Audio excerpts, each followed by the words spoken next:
நாளின் கண்ணின் மணி போல் காத்த தேவனை துதித்திடுவோம். எந்த நாளின் கண்ணின் மணி போல் காத்த தேவனை துதித்திடுவோம்.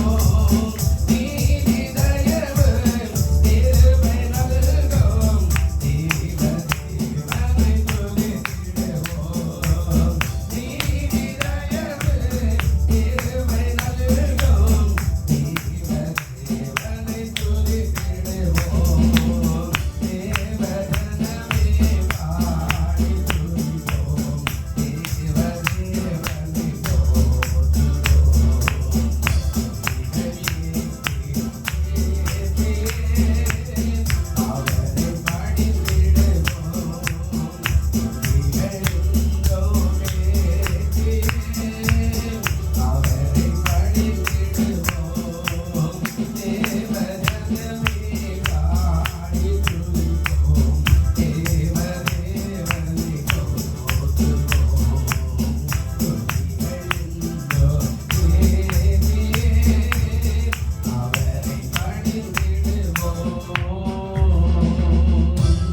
கண்களை மூடி கர்த்தருடைய நாமத்தை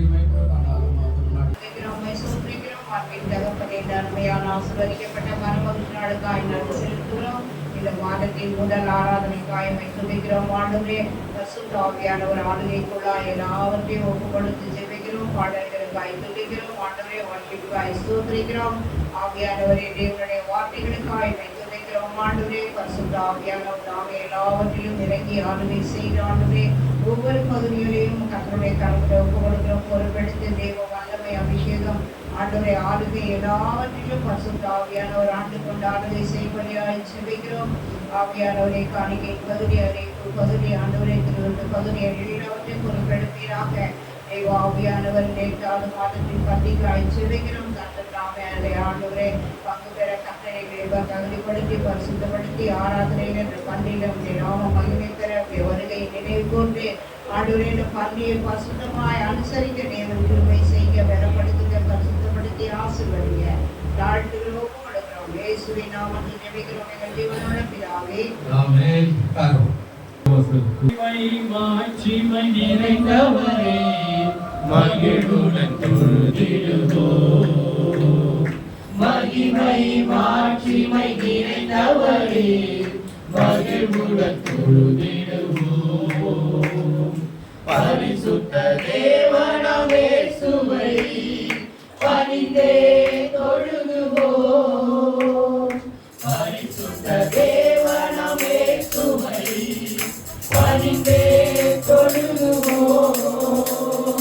மகிமை மாட்சிமை நிறைந்தவரே மகிழ்வுடன் தொழுதிடுவோம். மகிமை மாட்சிமை நிறைந்தவரே மகிழ்வுடன் தொழுதிடுவோம். உன்னத தேவனீரே ஞானம் நிறைந்தவரே. உன்னத தேவனீரே ஞானம் நிறைந்தவரே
அதிகாரம் 20வது வசனம். நாம் வேண்டிக் கொள்வதற்கோ மிகவும் அதிகமாய் நமக்குள்ளே கிரியை செய்கிற வல்லமையின்படியே நமக்கு செய்ய வல்லவராய் இருக்கிற அவருக்கு ஸ்தோத்திரம், நன்றி. அல்லேலூயா. ஆண்டவர் சொல்றாரு மிகவும் அதிகமாய் நன்மை செய்கிறார். அல்ல இன்னும் கூட சொல்றாரு கற்பனைக்கோ யோசிப்பதற்கோ எட்டாத நன்மை. எப்படிங்க? கற்பனை வேற, யோசனை வேற. எட்டாத அற்புதங்களை செய்கிற ஒரு ஆண்டவர். நாம கற்பனை பண்ணுவோம் இவ்வளவு இருந்தா நல்லா இருக்கணும், ஆனா இதை விட பெரிய காரியத்தை செய்கிற ஒரு ஆண்டவர். நாம யோசிக்கிறது கொஞ்சம். அதாவது நன்மையை கேட்டு பெற்றுக்கொள்ள. நன்மை என்ன செய்யுங்க? கேட்டு பெற்றுக்கொள்ளுங்க. நீங்க நினைக்கிறத விட அதிகமா ஆண்டவர் கிரியை செய்ய நல்லவராய் நல்லவராய் இருக்கிறார். அல்லேலூயா. நம்ம கொஞ்சம் கேட்கிறோம், ஆனா அவர் அதிகமா தரார். 1ஆம் தேதி கூட 3 காரியம் சொன்னோம். நீங்க கேட்கறதுக்கும் நினைக்கிறதும். ஆமா, ஆபிரகாமுடைய காரியத்தில் சொன்னேன். ஒரு பிள்ளை கூட ஆண்டவர் சொன்னார், வானத்து நட்சத்திரம் பார்ப்பா. சரி ஆண்டவரே, இது மாதிரி ஒரு சந்ததி இருக்கும் பாருங்க. முடியும் போது அவரே உபாகமத்தில் சொல்லிட்டு போனார், நீங்கள் இப்போது இருக்கிறதை காட்டிலும் 100 மடங்கு பெருகி இருக்கிறீர்கள். அல்லேலூயா. கேட்டது ஒரு பிள்ளை, 100 மடங்கு. இப்போ நம்ம எல்லாம் ஒரு சந்ததி தான், ஆபிரகாமின் சந்ததி. அல்லேலூயா. நீங்களும் நான் யாருங்க? சத்தமா சொல்லுங்க, நீங்க நான் யாருங்க? ஆபிரகாமுடைய வேர் தான், வித்து தான், சந்ததி. இப்ப பாருங்க, ஒரு பிள்ளையை கேட்டா, நான் பிள்ளைலாம் இருக்கிறேன், 90 வயசு ஆகி போச்சே ஆண்டவரே. ஆண்டவர் சொன்னார், வானத்தை நட்டது என்ன பண்ணா அந்த அளவுக்கு ஜனங்க இருக்கனாரு. உலகம் முழுவதும் அவருடைய சந்ததியார் நான் வேண்டிக் கொள்வது நினைக்கிறது அதிகமாய் கொடுக்கிற ஆண்டவர். 2வது காரியம் சொன்னேன். ரூத்துடைய புத்தகத்துல என்ன சொன்னாங்க? கர்த்தருக்கு ஸ்தோத்திரம் ஆண்டவரே, ஏதாவது ஒரு வேலை கூட அப்படின்னு கேட்கும்போது ஆண்டவர் அவளுக்கு வேலையை கொடுத்தாரு, சாப்பாடு கொடுத்தாரு, தண்ணியை கொடுத்தாரு, வாழ்க்கையே கொடுத்தார். அல்லேலூயா. இயேசு கிறிஸ்துவுடைய சந்ததியெல்லாம் உற்பத்தி ஆகினார். அல்லேலூயா. மோவாபிய சகோதரி, அதாவது அந்நிய தேசத்து பெண். ஆமா, இஸ்ரவேல் தேசத்துடைய கோத்திரத்தை கல்யாணம் பண்ணி அவன் புருஷன் இறந்து போயிட்டான். ஆமா, திரும்ப வராங்க எருசலேமுக்கு. எருசலேம்ல பெத்லகேமுக்கு வராங்க. பெத்லகேம் என்ன அப்படின்னா அப்பத்தின் வீடு. எருசலேம் என்றா சமாதானத்தின் நகரம், பட்டணம். சமாதானம், இயேசுவானவர் அங்கே ஜீவிக்கிறதுனால அது சமாதான பட்டணம். பெத்லகேம்னா இயேசுவானவர் அங்கே பிறந்ததுனால அது அப்பத்தின் வீடு. அப்பத்தின் வீடுனா குறையாத ஆசீர்வாதம், குறையாத அந்த சாப்பாடு, தண்ணி எங்குமே குறையாத ஒரு கிராமம்னா அது அதாவது பெத்லகேம் கிராமம். அதாவது எருசலேம் வந்து எப்படி இருக்குன்னா சமாதான பட்டணம். மகாராஜா அங்கே அரசாளுகிறார். அல்லேலூயா. அப்போ விட்டுட்டு மோவாப் தேசத்துக்கு போய் தப்பு மேல தப்பு, உனதே தப்பு, வேலை செய்தது பரவாயில்ல, அங்க போய் இன்னொரு பொண்ணை பார்த்து இவனுக்கு கட்டுறது தப்பு, அதை விட இன்னொரு பெரிய தப்பு, அந்த புருஷன் அங்க செத்த பிறகு திரும்ப தேசத்துக்கே வர வேண்டிய ஒரு காரியம் வந்துச்சு பாருங்க. அப்ப அந்த பெண் சொல்றா, நான் போய் யாருக்கானா எங்கேயாவது வயல்ல போய் கதிர் கட்டு போகட்டுமா அப்படின்னா, கர்த்தருக்கு ஸ்தோத்திரம். அவள் போய் பொறுக்கும் போது அந்த தேசத்து ராஜா போவாச சொன்னா, பொறுக்கிக்கொள், உனக்கு தண்ணி தாக எடுத்தா இங்க வந்து என் வேலைக்காரங்களோட சேர்ந்து குடி, உனக்கு பசி எடுக்குதா என் வேலைக்காரோட கூட வந்து சாப்பிடு. சரி, வேற என்ன பண்ண? டெய்லி நீ வேற இடத்துக்கெல்லாம் போகாது, நீ கைமண்ணா இருக்கிற, விதவையா இருக்கிற, உன்னை எல்லாம் கேலி பண்ணுவா. நம்ம ஆண்டவர் எவ்வளவு பெரிய ஆசீர்வாதம், எவ்வளவு யோசிக்கிறாரு பாருங்க. நீ எங்க கேலி பண்ணுவா, நீ யாராவது கை பிடிச்சு வலிப்பா, நீ கைமண்ணா இருக்கிற, அதுவும் நீ சின்ன பொண்ணா இருக்கிற, நீ வந்து விசுவாசமா வந்துட்டு உனக்கு நான் வாழ்க்கை தரேன். இந்த இடத்துல டெய்லி போவாசுடைய வயல்ல வேலை செய், கடைசி உனக்கு நான் வாழ்க்கையை தரேன். போவாசையே நீ மணந்து என்னுடைய ராஜ்யத்தை நிறைவாக்குவார். அல்லேலூயா. கேட்கிறது கொஞ்சம், ஐயோ சாப்பிடலையா நீங்க எல்லாம்? சத்தமா சொல்லுங்களேன். அல்லேலூயா. கேட்டது கொஞ்சம் இல்லையா? ரூத்துடைய வாழ்க்கைக்கு ரூத்துடைய சந்ததி தான் இயேசு. அதாவது சாமுவேலுடைய அந்த ஈசாயினுடைய சந்ததி தாவீது, தாவீதுடைய சந்ததி யோசேப்பு, யோசேப்புடைய சந்ததி தான் நீங்களும் நானும். அல்லேலூயா. அவருக்கு எவ்வளவு பெரிய வாழ்வை கேட்டது கொஞ்சம் அதிகமாய் கொடுத்தாரு. 3வது சொன்னேன், நெகேமியா அலங்கத்தை கட்ட வேண்டும். அலங்கத்தை கட்டா சிறைச்சாலுகிறான். எருசலேம் அழிஞ்சு போச்சு, அலங்கை இடிஞ்சு போச்சு, தீக்கிரையாக்கப்பட்டது, எல்லாரும் அழறா. ஆனா இவன் சிறையில் அழறா, என்னால ஒண்ணும் பண்ண முடியலையே. ராஜா கிட்ட போகும்போது கேட்கிறேன், ஏன்டா துக்க முகமா இருக்கிற? என் தேசம் பாழா இருக்கிறது, நீங்க ஒவ்வொரு நாளும் ஆண்டவருக்கு அழணும். என் சபை பாழா இருக்கிறது, என் ஜனங்க அக்கினியில உட்கார்ற மாதிரி இருக்கிறாங்க, என்னால ஏதாவது செய்ய முடியுமா? அல்லேலூயா. நீ சொன்னாலே பாஸ்டர் கட்டி முடிச்சுவாரு எதனா கேட்பாரு அப்படின்னு நம்ம நிறைய பேர் நம்ம என்ன செய்யறதில்ல, ஜெபம் கூட அப்படியெல்லாம் என்ன பண்றதில்ல, பண்றது இல்லை. அப்படிதானே? என் தேசம் அக்கினியினால இருக்குது அப்படின்னு நான் கேட்கிறேன். அழிஞ்சு போச்சே, அலங்கத்தை இடிச்சுட்டாங்களே, 12 வாசல்ல தீக்கிரையாக்கப்பட்டது, அங்க நேபுகாத்நேச்சார் என்ற படை வந்து எல்லாத்தையும் இடிச்சு போட்டானே, என் தேசமே அழிஞ்சு போகும்போது நான் சிறையில உட்கார்ந்து சாப்பிட்டா என்ன, ராஜா சாப்பிட்டா கட்டி என்ன கேட்டா உனக்கு என்ன செய்யணும், நான் போய் அலங்கத்தை கட்டணும். பாருங்க, ஒன்று கடிதத்தை கொடுத்து அனுப்பினான். அல்லேலூயா. வரத்துக்கு போக்குவரத்து கிளியர் ஆயிடுச்சு. ரெண்டாவது, அந்த தேசத்துல இருக்கிற அந்த வனத்துல இருக்கிற மரத்தை எல்லாம் வெட்டி உன் தேசத்தினுடைய அலங்கத்தை கட்டுறதுக்கான மரங்கள் எல்லாம் கொடுத்து அனுப்பினா. மூன்றாவது, அந்த சோல்ஜர் அந்த ராணுவத்தை இவனுக்கு பாதுகாப்பு அனுப்பினா.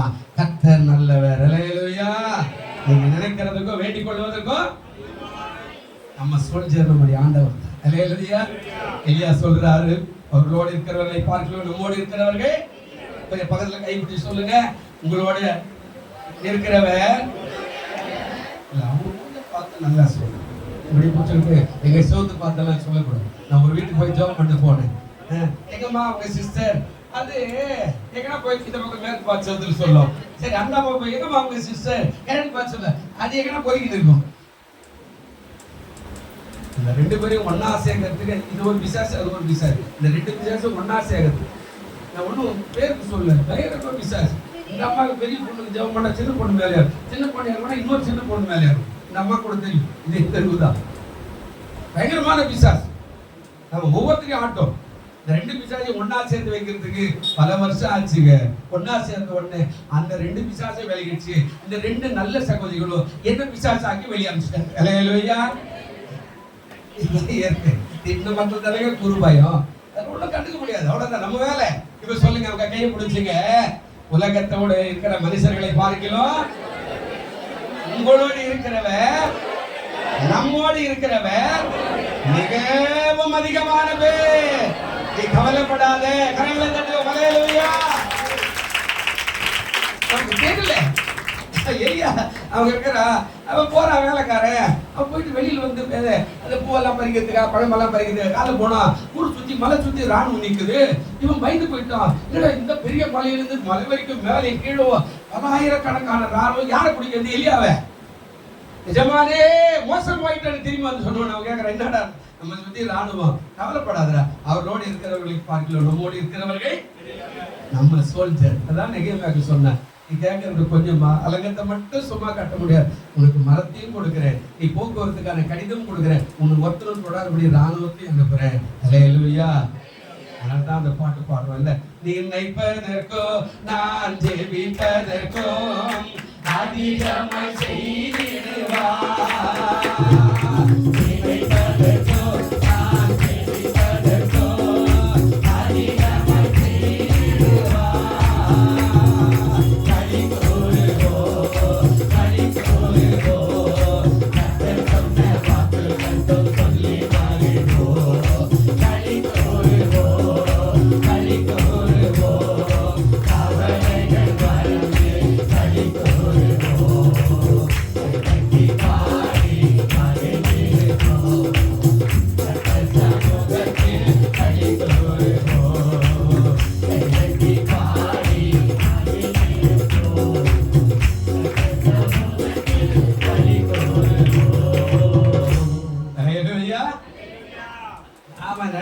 கொஞ்சங்க அதிகங்க நீங்க நினைச்சு நீங்க ராத்திரிக்கு போய் வீட்டுல உட்கார்ந்து இந்த பாஸ்டர் சொன்னது உண்மையா ஐயாவா உட்கார். நீங்க ரட்சிக்கப்படுறதுக்கு முன்னாடி நீங்க வந்தப்போ எப்படி இருந்தீங்க? நீங்க வரும்போது என்ன வச்சிருந்து வந்தீங்க? நீங்க வரும்போது என்ன கஷ்டத்துல வந்தீங்க? நீங்க வரும்போது எந்த வேதனையில வந்தீங்க? நீங்க வரும்போது இந்த சபைக்கு வரும்போது என்ன நோக்கத்துல வந்தீங்க? எப்படி வந்தீங்க? எந்த ஆடை போட்டு வந்தீங்க? கொஞ்சம் கற்பனை பண்ணி அப்படியே படுத்துட்டு அப்படியே கண்டு மூடி யோசித்து பாருங்களேன். அன்றைய விட இன்றைக்கு நாம் பெரிய ஆசீர்வாதத்தோடு இருப்பாளே. ஆமா, நம்ம நினைச்சது கொஞ்சம் அப்பாவுக்கு தெரியுது, உன்னை நான் அப்படியெல்லாம் வைக்க மாட்டேன், உன்னை உயர்த்துவேன். இன்னைக்கு ஒரு சம்பவத்தை நேரம் இருக்காது, 1/2 மணி நேரம் தான் இருக்குது. விழுப்புரத்துக்கு போகணும். நான் சில காரியங்களை சொல்கிறேன், முடிஞ்ச வரைக்கும். இது இருந்தால் சாயங்காலமோ இல்லாத நாளைக்கோ எல்லாரும் வாரமோ கூட நான் சொல்கிறேன். இப்போ ஒரு பகுதியை நான் வாசிக்கலாம். கர்த்தர் நல்லவர். வாசிங்க. 2 ராஜாக்களின் புஸ்தகம் 4ஆம் அதிகாரம்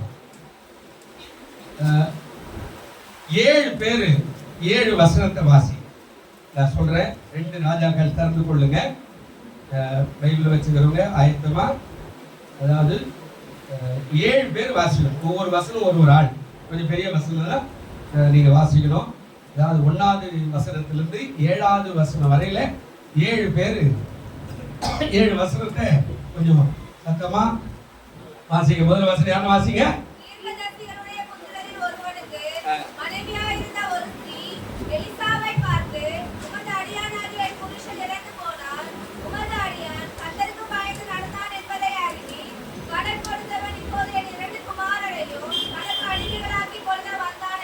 எலிசாவை நோக்கி, நான் உனக்கு என்ன செய்ய வேண்டும்? வீட்டின் உணர்ச்சியில் என்ன இருக்கிறது சொல் என்றான். அதற்கு அவள், ஒரு குடம் எண்ணெய் அல்லாமல் உனது அடியாருடைய வீட்டில் வேறொன்றும் இல்லை என்றாள். அப்பொழுது அவள், நீ போய் உன்னுடைய அயற்புத்திக்காரர் எல்லாரிடத்திலும் அநேக வெறும் பாத்திரங்களை கேட்டு வாங்கி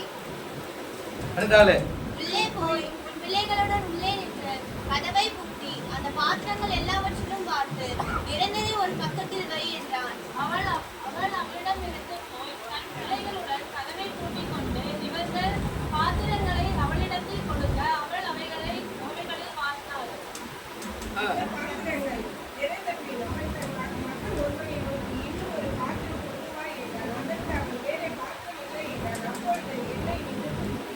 அவள் போய் தேவனுடைய மனுஷனுக்கு அதை அறிவித்தாள். அப்பொழுது அவள், நீ போய் அந்த எண்ணெயை விட்டு கடனை தீர்த்து மீந்ததை கொண்டு நீயும் உன் பிள்ளைகளும் திகழ பண்ணுங்கள் என்றாள். ஹல்லேலூயா. இது ஒரு பகுதி. இது அதாவது இதுல நிறைய காரியங்கள் இருக்கு, எல்லாத்தையும் பேச முடியாது. ஒரு 4 காரியம் மட்டும் உங்களுக்கு குறிப்பா நான் பேசி சொல்லி முடிச்சிடுறேன். கர்த்தருக்கு ஸ்தோத்திரம். இந்த பகுதி என்ன அப்படின்னா, ஒரு ஊழியக்காரன், அப்படியே மனைவி, 2 பிள்ளைகள் இருக்கிறாங்க. ஊழியக்காரன் ஊழியம் செய்யும்போது என்ன கஷ்டமோ வேதம் அதாவது உபாகமோ என்னாகமோ யாத்திராகமத்தில் சொல்லுது, கடன் வாங்காதிருப்பாயாக நீயும் கடன் கொடுப்பாய் அப்படின்னு சொல்றாரு. கடன் வாங்காதிருப்பா, நான் கடன் வாங்கிட்டார். இப்போ அவர் இறந்துட்டார். அது இறந்த உடனே நடக்கிற சம்பவம் என்ன அப்படின்னு கேட்டீங்கன்னா, இப்போ கடன் கொடுத்துவேன். இந்த காலத்துல இன்னும் கூட இருக்குது. நீங்க கொஞ்சம் ஓசூர் நீங்க போனீங்கன்னா மலைப்பிரதேசம், கர்நாடகா, ஆந்திரா, தமிழ்நாடு 3 அதாவது பரம்பூருக்கு காடு நிறையா இருக்குது. அந்த பக்கம் ஓசூர்லேருந்து கெலவரப்பள்ளி அப்படின்ற ஒரு ஊரெல்லாம் நீங்கள் உள்ளே போனீங்கன்னா அங்கே ஒரு டேம் எல்லாம் இருக்குது. அதாவது ஏதோ கேஎஸ் ஒரு டேம், பெரிய பெரிய டேம். அதை அந்த தண்ணி விட்டா இந்த பக்கம் விழுப்புரம் வரைக்கும் அது பாய்ந்து ஓடி வரும். அந்த அந்த ஏரியாலாம் போனீங்கன்னா சிங்கிள் சூழல். ஆமாம், அங்கெல்லாம் நிறைய கொத்தடி வீடெல்லாம் இருப்பாங்க. ஏன்னா அங்கிருந்து கொண்டு வந்து எங்கே ஒரு மாநிலத்தில் கொண்டு வந்து கொத்தடிமையாக வச்சுருப்பாங்க நிறைய பேர். இப்போ இது மாதிரி அந்த காலத்திலேயே ஒரு கொத்தடிமையாக இருந்திருக்கிறார். அதாவது என்ன சொல்றான், கடன் கொடுத்துவேன், என் பிள்ளைய கொத்தடிமையா கேட்கறான், நீ ஏதாவது பண்ண. நீ யாருக்கிட்ட போய் கேட்டாருன்னா அந்த எலிசா கிட்ட போய் கேட்கிறேன். கடவுள் கிட்ட போல, ஊழியக்காரர் இருக்காரு அவர்கிட்ட போய் ஏதாவது பண்ணுங்க. கடன் கொடுத்தா முதல் வசனம் என்ன சொல்றதுங்க, உமது அடியான் ஆகிய புருஷன் இறந்து போனா உமது அடியான் கர்த்தருக்கு பயந்து நடந்தா. நல்லா கேட்கணும். யார் இவரு? யார் என்ன பண்றாரா? கர்த்தருக்கு பயந்து நடந்தா. அறிவு, அதாவது அவர் ரொம்ப பயபக்தி உள்ள ஆளா இருந்திருக்கிறார் ஊழியக்காரன். நடந்தால் கடன் கொடுத்த போது என்னுடைய 2 குமாரையோ அடிமை கொள்ள வந்தான் என்றார். நல்ல கவனிங்க, இது அந்த காலத்துல. இப்ப இவங்க போய் எலிசா கிட்ட கேட்கிறார். எலிசா கிட்ட கேட்கும் போது அவர் கேட்கிறாரு, உங்ககிட்ட என்ன இருக்கிற? இப்போ அடுத்த காரியம், உங்ககிட்ட என்ன இருக்கிற? அவர் சொல்றா, ஒரு கூட எண்ணெய். இந்த எண்ணெய் ரொம்ப பெரிய பாக்கியம். இதெல்லாம் டூரிஸ்ட் போனா ரொம்ப நேரம், ஒரு 2 மணி நேரம் போகும். எண்ணெய் உலகத்துல 4 விதமான பயன்பாடு இருக்கிறது. இதை சும்மா வசனம் இல்லாம உங்களுக்கு ஓரளா சொல்லிடுறேன். 4 விதமான பயன்பாடு. ஒன்று, அதாவது எண்ணெய், அதாவது முக்கியமா நம்முடைய உடல் ஆரோக்கியத்துக்கு தேய்த்து கொள்ள உதவி செய்கிற ஒரு காரியம். 2வது, இது விற்பனை. இது பெரிய எண்ணெய் வியாபாரிகள் சொல்லுவாங்க, பெரிய ஆளெல்லாம் இருக்கிற எண்ணெய் வியாபாரி. 3வது, அதாவது இந்த எண்ணெய் எதுக்காக உதவுது அப்படின்னு சொன்னா விளக்கு ஏற்றுவதற்கு உதவும். அடுத்தது 3வது சமையல் பண்ணுவதற்கு. 4வது மருந்துக்காக இந்த எண்ணெய். இந்த 4 காரியம் தான் உலகம் முழுசுமே இருக்கும். இந்த 4 காரியத்துல இந்த எண்ணெய் 4 காரியம். 1, அதாவது உடல் ஆரோக்கியத்துக்கு தேய்ப்பதற்கு. 2வது விளக்கு எரிக்க, சமையல் செய்ய, மருந்தாக. இப்போ அதான் சொல்றா, நாங்க எதுவுமே சேர்த்து வைக்கல, ஆனா ஒண்ணு சேர்த்து வச்சுக்கிறோம். என்ன அப்படின்னா எண்ணெய் சேர்த்து வச்சுக்கிறோம். இது எனக்கு கூட சின்ன வயசுல ஞாபகம் இருக்குது. குட்டி பசங்க மாதிரி எங்க வீட்டுல இந்த மாதிரி நடுவுல இந்த தொக்குது இந்த லைட் மாதிரி அந்த கிராமத்துல ஒரு பெரிய உரி ஒண்ணு கட்டி வச்சிருப்போம். இவ்வளவு பெரிய பானை ஒண்ணு இருக்கும், நல்ல உயரமா, அதுல எண்ணெய் இருக்கும். அது அழகா மூடி வச்சுங்க, எதுக்கு எதுவுமே போகாத மாதிரி மேல இருந்து மேல ஒரு பர்னல ஒரு பெரிய அதாவது பனை மரத்தை மாதிரி போட்டு வச்சுப்போம். அதை போட்டு கட்டி வச்சுப்பாரு, கீழே விடாது. தேவைன்னா ஒரு பெஞ்சை போட்டு தூக்கி ஒரு கிணத்தை விட்டு அதுல கொஞ்சம் எண்ணெய் எடுத்து வச்சுக்கிட்டு அதுக்கப்புறம் இதுதான் ஒரு வருஷத்துக்கு தேவையான அவ்வளவு பெரிய பாதுகாப்பு. இப்ப அந்த காலத்துல ஒரு கூட எண்ணெய் வச்சுக்கிறேன் நானு, இது தவிர வேற இல்ல. சரி, மூணாவது அதுல அந்த காரியம் எல்லாம் பாத்தீங்கன்னா இந்த எண்ணெய சில காரியங்கள் எல்லாம் ஊழியக்காரர் சொல்லி அனுப்புறார். இந்த பகுதி தான் இந்த 7 வசனமும். இதெல்லாம் பேசிக்கிட்டே போனா ரொம்ப லேட் ஆயிடும். சுருக்கமா சொல்லிடுறேன். இதுல சொல்ற உன்னிடத்துல என்ன உள்ளது, ஒரு கூட எண்ணெய் என்றார். இப்போ அது போதும் உன் வாழ்க்கையை மாற்றது எலியா சொல்றார். அல்லேலூயா சொல்லுங்க, அல்லேலூயா.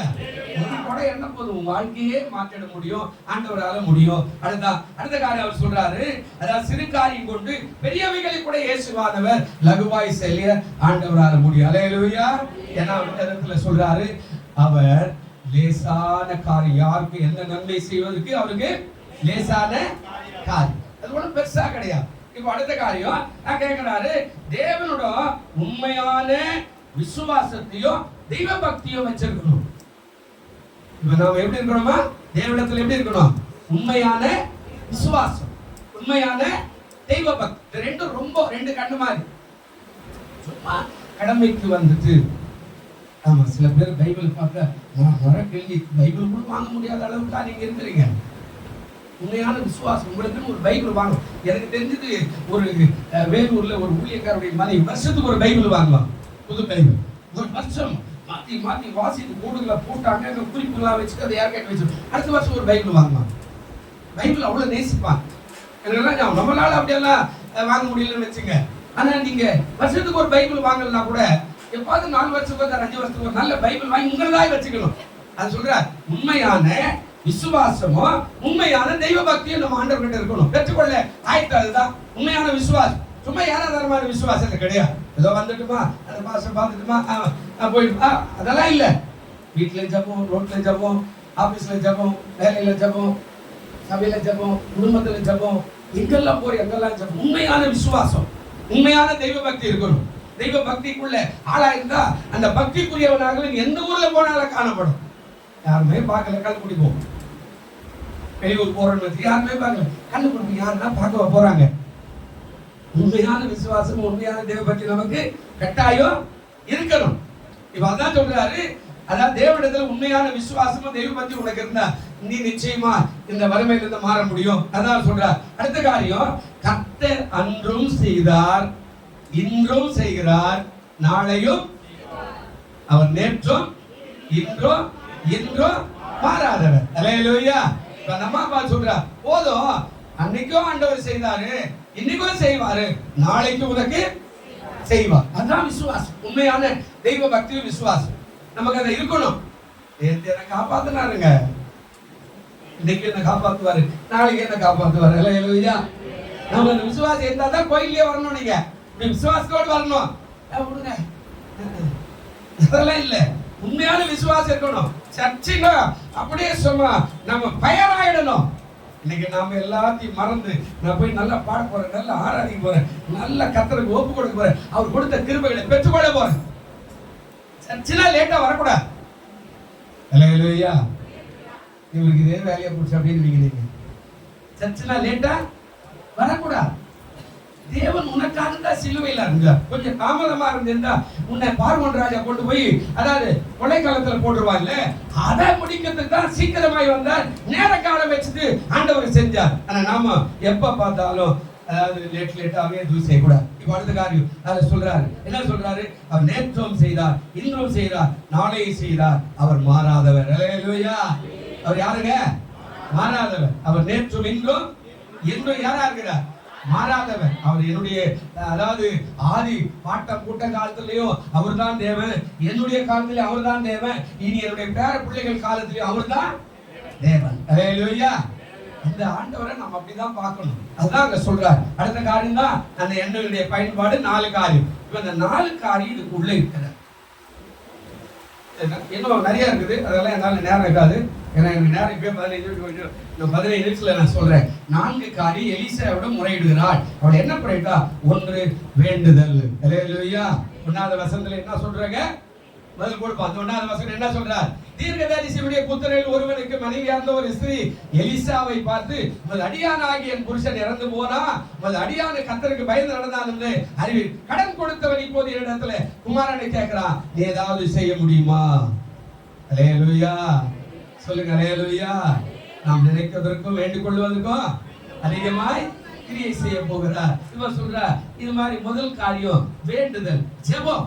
பிரியமானவர்களே, நம்முடைய வாழ்க்கையில எதுவா இருந்தாலும் முதல் காரியம், எந்த கஷ்டமோ எந்த இடத்துக்கு போறது, ஒரு பிரேயர் பண்ணிட்டு போகணுன்ற எண்ணத்தை நீ உருவாக்கி வை. எல்லாருக்கும் பிள்ளைகள் கத்து கொடு.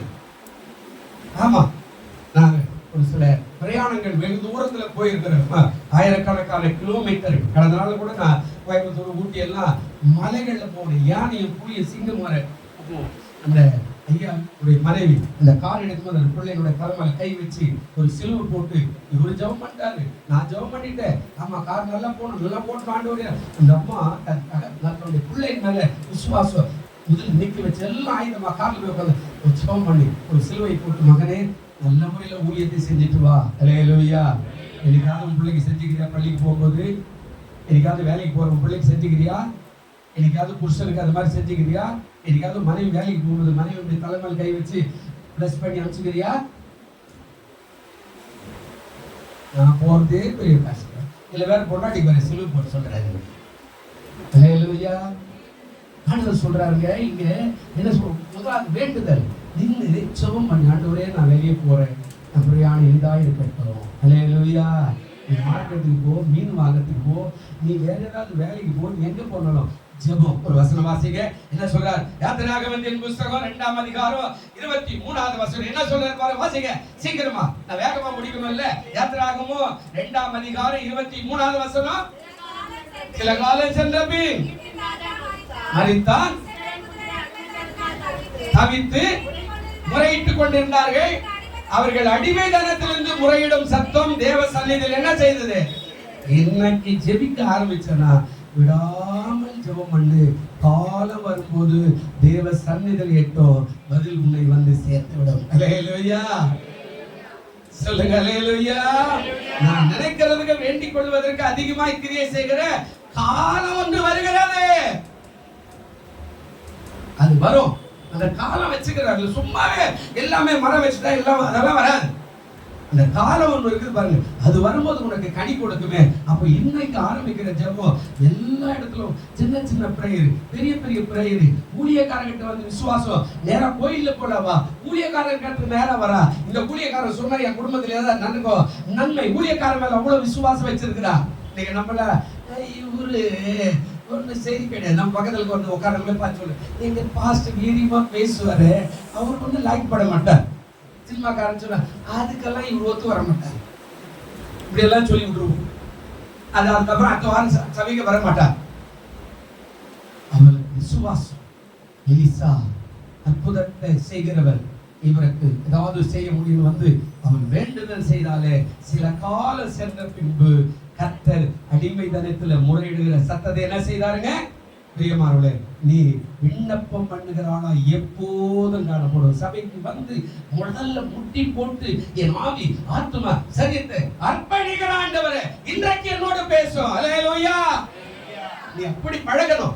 உன் பிள்ளைகளை பழக வைக்கணும். பிள்ளைகள் வரும்போது வேதத்தை கையில கொடுத்து, ஒரு நோட்டை கொடுத்து, ஒரு பென்சிலை கொடுத்து, அவன் உட்கார்ந்து ஜெபம் பண்ணிட்டு உட்காருன்னு சொல்லிப்பாரு. அவனுடைய பழக்கம் கடைசி வரை எங்க போனாலும் அது நடக்கும். அல்லேலூயா. அவர் கூட இங்க சபை கட்டிட்டு கடையில எங்க ஊர்ல இருந்து ஒரு வாத்தியார் வந்தாரு. அந்த பாகத்துக்கு ராத்திரில வந்துட்டு எப்படா இதானா கோயிலே ஒரு சிஎஸ்ஐ இதானா ரைட் ரைட் அப்படின்னு சொல்லிட்டு அவர் முழங்கால் பண்ணிவிட்டார்.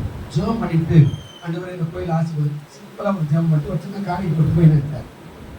இன்னைக்கு அந்த அவரை பார்த்து எனக்கு இல்லை கூட வேற ஒரு சபைக்கு எங்கன்னா போகணும்னா என் பாக்கெட்ல இருந்து ஒரு 10 ரூபாய் அந்த காணி பெட்டில் போட்டு தான் வருவார். இந்த சபை வளர்ச்சி. அல்லேலூயா. அந்த ஐயா நான் அப்பதான் சர்ச்சை ஆரம்பிச்சுக்கிறேன் 96ல இந்த இடத்துல.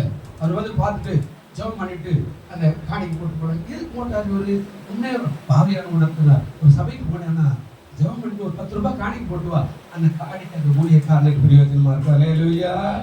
எனக்கு இன்னைக்கு அந்த பழக்கம் இருக்கும். எந்த சபைக்கு அங்க போய் இந்த அப்படியே ரவுண்ட் பண்ணி சுற்றி பார்த்துட்டு பாக்கெட்ல ஒரு 10 ரூபாயாவது அந்த காணிக்கு போட்டுருவோம். தெரியுமாங்களே, நாம பழக்கம் வேண்டுதல் செய்கிறார். அந்த வேண்டுதல் அவளுக்கு நன்மையாய் மாறினது. அல்லேலூயா. நீ வேண்டுதல் செய்யறவங்களா இருக்கணும். சபைக்கு வந்து உட்காரும்போது ஜெபிக்கணும். சபை முடிஞ்சு போன பிறகு ஜெபம் பண்ணிட்டு போகணும். வீட்டுல ஆரம்பிக்கும் போது ஜெபிக்கணும். படுக்கும் போது தேங்க்ஸ் பண்ணணும். காலையில எழுந்து நன்றி சொல்லி ஆண்டவர் இந்த நாள் ஆசீர்வதிங்கன்னு சொல்லணும். பிள்ளை போனா தலைமையில கை வச்சு ஆசீர்வாதம் பண்ணணும். பிளஸ் பண்ணி அனுப்பணும். வரும்போது அந்த பிள்ளைக்கு நன்றி சொல்லணும். ஆண்டவர் என் பிள்ளையை நலமாய் கொண்டு வந்திருக்காய், தேங்க்ஸ் ஆண்டவரே. அல்லேலூயா. விசுவாசம் அப்படிதான் வளரும். விசுவாசம் அப்படியெல்லாம் பண்ணிட்டானா கொண்டானா பட்டுட்டானா உருப்படுமா? உருப்பட உன் பிள்ளை உருப்படுறதும் உருப்படுறதும் வாயில் தான் இருக்குது. அல்லேலூயா. உன் பிள்ளை உருப்படுறதும் உருப்படாத போற யாருக்கு எடுக்குதுங்க?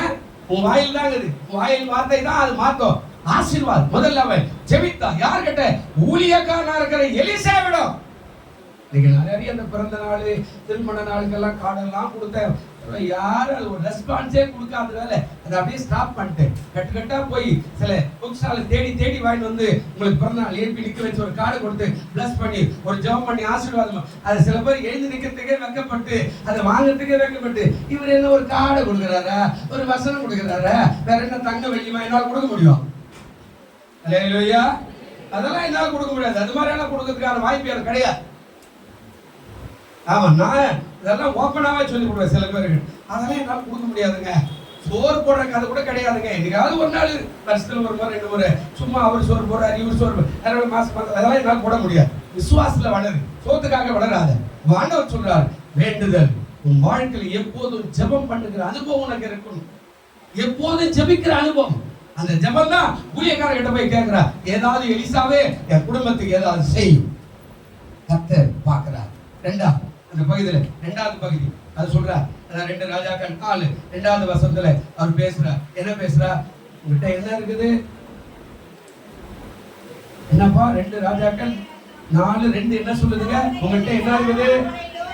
உங்ககிட்ட என்ன இருக்குது கேக்குறா. உங்ககிட்ட என்ன இருக்குது? உன்னிடத்துல என்ன இருக்குது சொல் என்றால் அதற்கு அவள் ஒரு குடம் எண்ணெய் இல்லாமல் உமது அடியான் வீட்டில் வேறு ஒன்றும். 2வது உண்மையை பேசினார். அல்லேலூயா. ஒருவேளை இந்த விதவை எலியா கிட்ட உண்மையெல்லாம் சொல்ல வேண்டாம். அவர் எலிசா கிட்ட உண்மையெல்லாம் சொல்ல வேண்டாம். அவர் எல்லாம் பார்த்து செஞ்சா சேர்த்து வச்சுக்கலாம் அப்படியெல்லாம் சொல்ல. ஏன்னா அவருடைய குரு இருக்கிறாரு எலியா. அந்த எலியா போய் சாரிபாத்து வீட்டுக்கு போறாரு. அந்த விதவை வீட்டுக்கு தான் ஆண்டவர் அனுப்புறாரு. சாரிபாத்து வீட்டுக்கு போகும்போது அங்க அவ வெறுக்கு பொறிக்கிறா. அங்க என்னம்மா அப்படின்னு கேட்கிறா. நானும் என் பிள்ளையும் சாகிறதுக்காக கொஞ்சம் மாவு வச்சுக்கிறோம், சுட்டு சாப்பிட்டு சாக போறோம். பரவாயில்ல, சாகிறது சாகுற, நீ எனக்கு கொடுத்துட்டு சாவு. இது அடுத்த அற்புதம், இயற்கைக்கு அப்பாற்பட்ட அற்புதம். இது கூட இயற்கைக்கு அப்பாற்பட்ட அற்புதம்.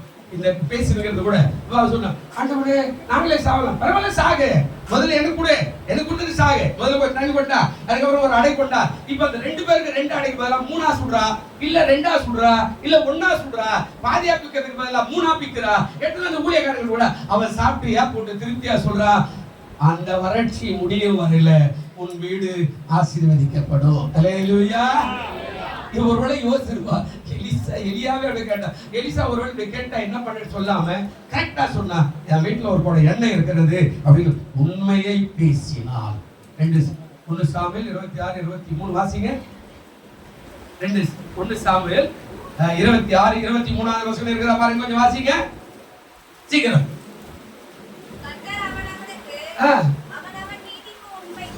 அவன் அவனுடைய நீதிக்கும் உண்மைக்கும் தக்கதாக பலன் அளிப்பாராக. இன்று கர்த்தர் உம்மை என் கையில ஒப்பு கொடுத்திருந்தோம். கர்த்தர் அபிஷேகம் பண்ணின் மேல் என் கையை நீட்டு மனதில்லாது இருக்கிறேன். தாவீது சொல்றாரு, கர்த்தர் அவனவனுக்கும் அவனவன் நீதிக்கும் உண்மைக்கும் தக்கதாக. ஐயா, எப்பெல்லாம் உண்மையா இருக்கிறியோ அப்பெல்லாம் உண்மைக்கு தக்க பரிசு வரும். அல்லேலூயா சொல்லுங்க. அல்லேலூயா.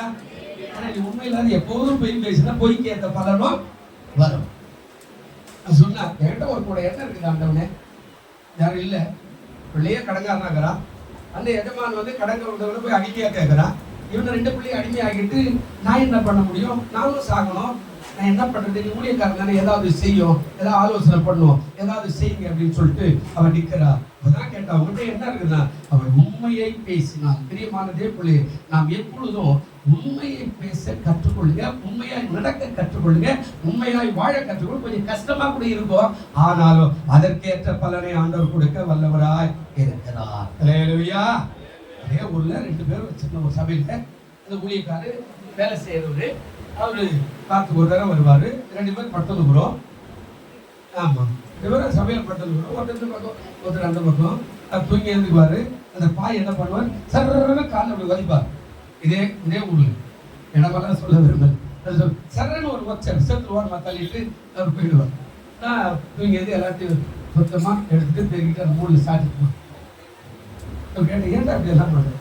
எனக்கே நேரம் இல்லை, நான் ஓடணும், வேலை செய்யறது பொறுத்து வேலைக்க. இது என்ன, நீ எடுத்து வச்சு என்ன, நீ பட்ட படிக்க நான் ஏன் எடுத்து வைக்கணும்? நீ நம்ம எனக்கு அண்ணனா தம்பியா சாதி ஜனமா, நீ வேற நான் வேற, ஏதோ கோயில் இடம் போட்டுக்கிற சுத்தமா வச்சுக்க அப்படின்னு. அவர் எவ்வளவு பொறாமப்பட்டு அந்த சரியில்லை அப்படின்ட்டார். பரவாயில்ல பாருங்க, உண்மையா இருக்கும்போது பயன் வரும். இன்னைக்கு அவர் எந்த ஊர்ல இருக்கிறாரு எனக்கு தெரியல, இருக்கிறாரா போயிட்டாரா கூட தெரியாது. ஆனா இதே ஊர்ல நான் திருச்சபை வச்சு நட்ட கத்தை நக்கிற வச்சு இருக்கிறார். அல்லேலூயா. நான் உண்மையா இருந்திருக்காரு. அந்த சபையை விட்டு வரும்போது 12 வாலிபர்கள் அந்த சபையில விட்டுட்டு நான் வெளியே இன்ன வரைக்கும் அந்த 12 பேரை நான் திரும்பி கூட பார்த்தது கிடையாது. கர்த்தர்கிட்ட சொன்னேன், இது அவருக்குரியது, அந்த சபைக்குரியது, அந்த சபையில எனக்கு சோறு போட்டாங்க, அந்த சபையில கொஞ்சம் காணி கொண்டார், அதுக்கு உழைச்ச சம்பாதிக்க அந்த 12 வாலிபர், அதை நான் தொட மாட்டேன், அது ஆண்டவருக்கு சோத்துருன்னு சொல்லிட்டு திரும்பி வந்து கர்த்தருக்காக நான் சேவை செய்கிறேன். அந்த ஆட்கள் நான் இது வரைக்கும் நான் பார்க்கல. ஒரு நாள் ஒருத்தர் வந்தார், பாஸ்டர் சோத்துரம். எனக்கு ரொம்ப நேரம் யோசிக்கிறேன். அப்புறம் நீ எப்படி இருக்கிற?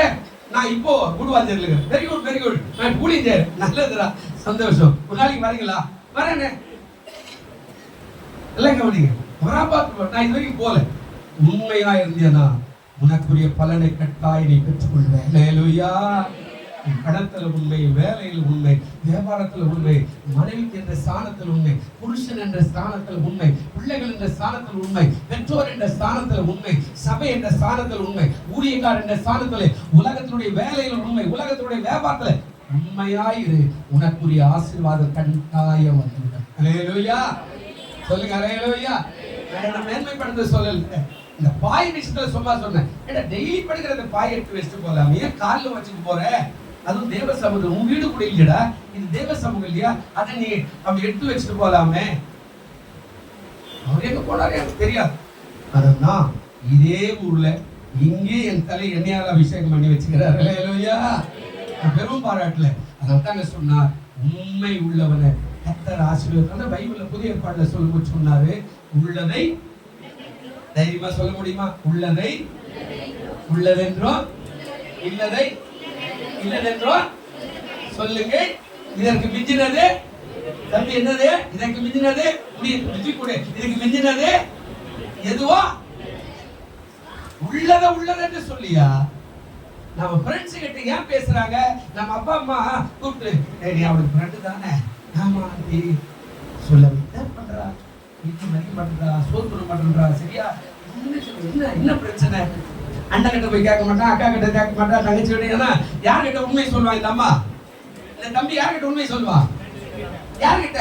ஃப்ரெண்டு கிட்ட சொல்லுவோம். மச்சா கேள்றா, எங்க அப்பா ரொம்ப மோசம், எங்க அப்பா ரொம்ப மோசம், என் அண்ணன் தம்பி மோசம். ஆமா, என்னடா நான் எல்லாரும் அதான் கேட்பான். அப்ப நம்முடைய ஆண்டவர் நமக்கு நல்ல நண்பரா இருக்கிறார். அல்லேலூயா. நீ உண்மையை பேசிப்பாரு, அதுக்குரிய பலன் கட்டாய காலம் போனாலும் வரும். இவன் பேசலாம். ஒரே ஒரு கொடை என்ன, அவ்வளவுதான். சரி, மூணாவது பாருங்க. மூணாவது என்ன சொல்றார்? நான் நினைப்பதற்கும் வேண்டிக் கொள்வதற்கும் அதிகமாய் கிரியை செய்கிற ஒரு காரியம். மூணாவது 2 சொல்றார், அவள் கீழ்ப்படிந்தாள்.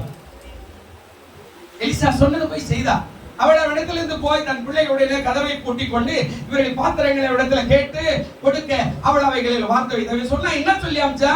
நீ போய் அக்கம் பக்கத்து வீட்டுல எல்லாம் வெறும் பாத்திரத்தை வாங்கி உங்ககிட்ட இருக்கிற எண்ணெய வச்சுட்டு கதவை கொஞ்சம் பூட்டிக்க. சில பேர் கதவை திறந்து, மச்சான் வா மச்சான், என்ன பாரு பண்ண பாரு, ஆமா அக்கா வாக்கா, என்ன மாதிரி வீட்டுல எல்லாரும் வந்து பாரு. சில காரியங்களை தான் வெளியில காட்ட முடியும், சில காரியங்களை கொஞ்சம் ரகசியமா தான் நினைச்சுக்கணும். அவர் சொல்லிட்டு போறாரு, நீ அக்கம் பக்கம் இந்த கதையை நான் கொஞ்சம் யோசித்தேன். வெறும் பாத்திரம் இப்படி எல்லாமே வறட்சி, ஒரே பஞ்சம். இவன் பாத்திரம் கேட்டா எப்படி கொடுப்பா? சரி, அப்படி போய் இவன் என்ன கேட்டிருப்பா? கேட்டா அவங்க என்ன, எதுக்கு பாத்திரம் வாங்குற?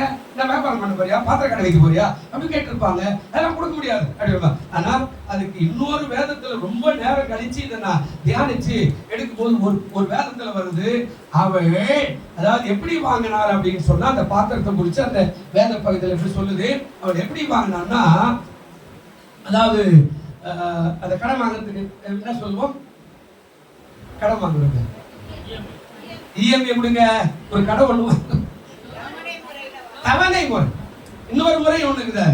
அதுல அதாவது வட்டி இல்லாத கடனா என்ன சொல்லுவோம்? கைமாத். கரெக்ட்.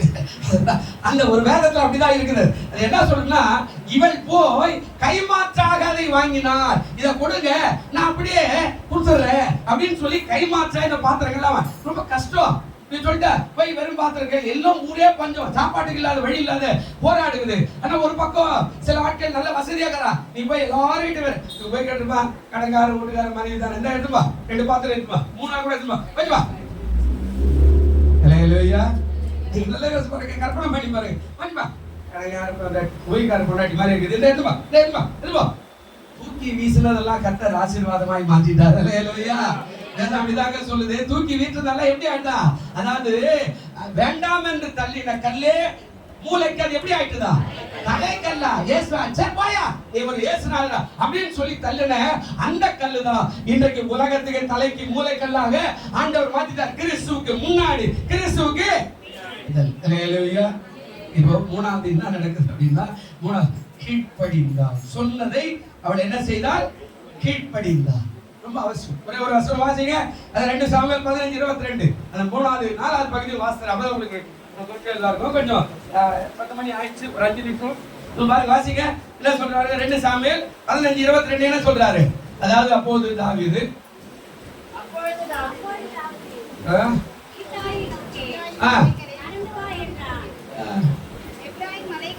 இல்ல இல்ல இல்ல இல்ல இது கொஞ்சம் மாறி இருக்கிறது. நாங்க சொல்லுவா 1 சாமுவேலா பாருங்க. 1 சாமுவேல் 15:22 கொஞ்சம் கவனிங்க. சாரிப்பா. 1 சாமுவேல் 15:22. அதற்கு சாமுவேல் கர்த்தருடைய சத்தத்தை கீழ்ப்படிகிறதை பார்க்கிறோம், சர்வாங்க தகனங்களும் பலிகளும் கர்த்தருக்கு பிரியமாய் இருக்குமோ, பலியை பார்க்கிறோம், கீழ்ப்படிகிறோம், ஆட்டுக்கடாக்களை நிலத்தை பார்க்கிறோம், செவி கொடுத்தல என்னதுங்க? உனக்கு நினைக்கிறத விட மேலா செய்யணும்னு ஆசைப்படணும்னா 3வது எப்படி இருக்கணுமா? நீ என்ன பண்ணுங்க? எப்படி? கீழ்ப்படி. அவர் சொல்றார், நீ போய் வீட்டுல எல்லாம் போய் வெறும் பாத்திரம் வாங்கிட்டு வந்து கதவை என்ன பண்ணு?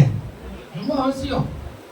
நம்ம போய் வேலை இல்லைப்பா, இவர் என்ன ஜபம் பண்ண போடுவாரு, அதெல்லாம் நம்ம ஆசீர்வாதம் வரமாட்டேன். நான் சொல்றார், போய் பாத்திரம் வாங்கு. Very good. 2வது சொல்றாரு கதவை சாத்து. ஓகே.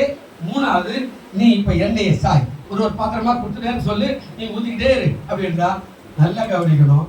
அப்படியே ஊத்து, எண்ணெய் பெருக்கெடுத்து வந்துகிட்டே இருக்கிறது. ஹல்லேலூயா. என்ன செய்துங்க? நினைக்கிறதுக்கும் வேண்டிக் கொள்வதும் மிகவும் என்னதுங்க? இவன் என்னது எலியா, இந்த எலிசா இப்படி சொல்லிட்டு போயிட்டாரு, போய் இது மாதிரி வாங்குறாரு, என்ன வர்றேன், எப்படி ஒரு கூட பேசுறேன், என்ன பண்றேன்னு நினைக்கல. அவன் கீழ்ப்படிந்தான். கர்த்தருடைய ஊழியக்காரன், அவன் சொன்னா நடக்கும், அவன் சொன்னா ஆகும், அவன் சொன்னா கட்டாயம் இது மாதிரி நடக்கும்னு அவன் நம்பி போய் அதை செஞ்சா பாருங்க. இப்போ ஆசீர்வாதம்ன்றது கீழ்ப்படிந்தான். நீ கீழ்ப்படி. நம்ம கீழ்ப்படிந்தே இல்லை. நம்ம உள்ளத்துல ஆண்டவர் பேசுனா உடனே கீழ்ப்படிங்க. சபைக்கு போகணும்னா கீழ்ப்படி, சபை கொடுக்கணும்னா கீழ்ப்படி, சபைக்கு உழைக்கணும்னா கீழ்ப்படிங்க, சபைக்கு நம்ம கண்டிப்பா விசுவாசம் உள்ள தூண்களா இருக்கணும்னா கீழ்ப்படிங்க. நம்ம கீழ்ப்படிதல் இல்லாதனால்தான் நமக்குள்ள நம்ம கீழ்ப்படிய மாட்டேன்றோம். நாம கீழ்ப்படியில ஊழியக்காரனுக்கு, நாம கீழ்ப்படியில நம்ம அப்பா அம்மாக்கு, நம்ம பிள்ளை நம்ம கீழ்ப்படிய மாட்டேன்றோம். இது ஈஸியாவே நடக்குது, நம்ம கண்ணுக்கே தெரியுது. நாம அப்பா அம்மா கீழ்ப்படியில, நம்ம பிள்ளை நம்ம கீழ்ப்படியில. ஹல்லேலூயா. இவன் கீழ்ப்படிந்தா. 4வது ஆசீர்வாதம் என்ன வந்தது பாருங்க. 4வது என்ன சொல்றா? 2 ராஜாக்கள் 4 நான் சொல்லி சிம்பிளா சொல்லிக்கிறேன். இது விரிவா ஒரு நாளைக்கு பேசுறேன். 2 ராஜாக்கள் 4:7 சொல்லும்போது என்ன சொன்னாருங்க? ஆசீர்வாதம் வந்தது. என்ன சொல்றாரு? இப்ப திரும்பி வர உண்மை பேசுறா. ஒரு வார்த்தை உங்ககிட்ட என்ன இருக்குது கேட்கும்போது உண்மை பேசுறா. இப்ப எல்லாத்தையும் முடிச்சு திரும்பி உண்மை பேசுறா. என்ன பேசுறா? எல்லாத்தையும் செஞ்சுட்டு அவங்ககிட்ட ஆண்டவர்கிட்ட வந்து சொல்றா, எலிசாவே நீ சொன்ன மாதிரி செஞ்சுட்டேன், எல்லாம் முடிஞ்சிடுச்சு அப்படின்னு கேட்கும்போது இப்பதான் வாழ்க்கைக்கான வழி, அதிகமான வழி. அவள் போய் தேவனுடைய மனுஷன் அதை அறிவித்தான். அப்பொழுது அவன், நீ போய் அந்த எண்ணெய் என்ன செய்ய, முதல்ல விற்று, இரண்டாவது என்ன பண்ணு, உன் கடலை தீர்த்து, மூணாவது என்ன பண்ணு, மீந்ததை கொண்டு நீ உன் பிள்ளைகளை என்ன பண்ணுங்க, ஜீவனம் பண்ணுங்க. ஆசீர்வாத நன்மை எப்படி வருது? எண்ணெய் பெருகிற்று, விற்பனை செய்ய போகிறாள், கடன் அடைய போகிறது, திருப்தியாக வாழ்க்கை நடக்க போகிறது. அல்லேலூயா. ஆண்டவர் சொன்னார், நீ நினைப்பதற்கும், இதெல்லாம் வசனம் நிறைய இருக்குது, இதெல்லாம் பேசணும் 2 மணி நேரம் ஆயிடும். நான் சுருக்கமா சொல்லிட்டேன். 1 அவள் வேண்டிதல், 2வது உண்மையை பேசுதல், 3வது கீழ்ப்படிதல், 4வது அவன் சொன்னபடி வாழ்க்கையை ஆரம்பித்து கடனெல்லாம் அடைய, 2வது மீந்ததை கொண்டு குடும்பம் புசிக்க. இப்போ வியாபாரம் பண்ணுகிற அளவுக்கு ஆண்டவர் அவளை மாத்தினார்னா, ஆண்டவர் சொன்னாருங்க, நீ நினைப்பதற்கும் வேண்டிக் கொள்வதற்கும் அதிகமாய் கிரியை செய்கிற கர்த்தர். அல்லேலூயா. சொல்லுங்க அல்லேலூயா. ஆண்டவர் நம்ம நினைக்கிற மாதிரி எல்லாம் செய்ய மாட்டாருங்க. அவர் நமக்கு விரிவாகத்தான் செய்வார், தவிர குறுகின காரியம் எல்லாம் அவர் எப்பவுமே செய்யறது கிடையாது.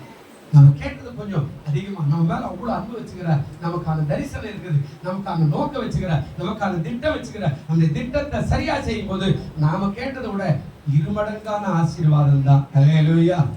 கண்களை மூடுவோம். நல்ல பிதாவே, இந்த வார்த்தைக்காய் ஸ்தோத்திரம். இந்த வார்த்தை கேட்ட பிள்ளைகளை பிதா குமாரன் பரிசுத்த ஆவியின் நாமத்தில் ஆசீர்வதிக்கிறேன்.